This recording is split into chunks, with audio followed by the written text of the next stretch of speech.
अस्सलाम वालेकुम। मैं जंबर का रहने वाला वा, जंबर का रैशी है वा। 3-4 दिन पहले मेरे को रफीक जोईए नाम का बंदा आया। वो मेरे को सुबह सुबह आन के कहा करार शाह का फोन आया है सानू। उन्हें कहा ये दम करके औरतों दियाँ छातियाँ गैब करता है, ये आ लिहाजा कि हुण दा साडे नाल की करना चाहना है। काल आन ते राती 9:05 मैनू करार शाह की कॉल आई है तो मैं आया।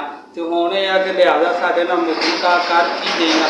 उन्हें कहा 30,000 रुपया सानू दिया कर। मैं कहा मेरा इन्ना काम नहीं है कि जो तुसीं कोई 2 दिन बहो मेरे कोल भी जिन्ना होवेगा तुसीं भी उहदे विचों लै लिया जे। अहे नहीं साडे नाल मुकमका कर। मैं उन्हां नाल कोई गल नहीं की, मैं चुप करके आन के बह गया। फिर उन्होंने मैनू फोन किया, मेरे को कालां उन्हां दियां मौजूद ने। तो मैं कहा भी ठीक है, मैं माड़ा बंदा वा, मैं ज़्यादा पैसे नहीं दे सकता है। फिर उन्हें कहा चल इंज कर 6,000 रुपया सानू दे जा, 6,000 रुपया हर महीने तू दे के जाना है, नहीं तो वरना करार शाह की टीम ने आन के तेरी रोज़ी भी बंद कर देनी है, तेन 6 महीने कैद भी हो जाएगी।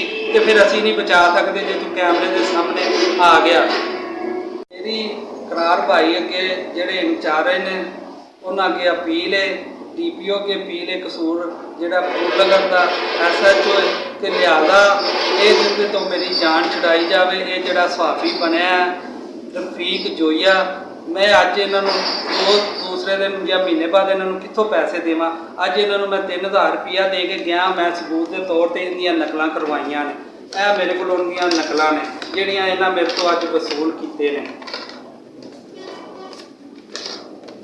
ये आके इन्होंने सब अगे मेरी दरखास्त है, लिहाजा मैं माड़ा बंदा वा, इस जोईए रफीक जोईए तो मेरी जान छुड़ाई जाए। मैं माड़ा बंदा, मैं इन्हों कितों हर महीने 6,000 रुपया दियागा। मैं मेहनत मजदूरी वाला बंदा वा, तो मैं इन्हों नहीं दे सकता। ये मैंने ब्लैकमेल करते हैं, कभी करार शाह का दस के कभी इंज करते हैं। लिहाजा मेरा इन्हों ये 3 बंदे ने, लेकिन सामने जोड़ा बंदा है रफीक जोईया है, पैसे इनू दिते ने।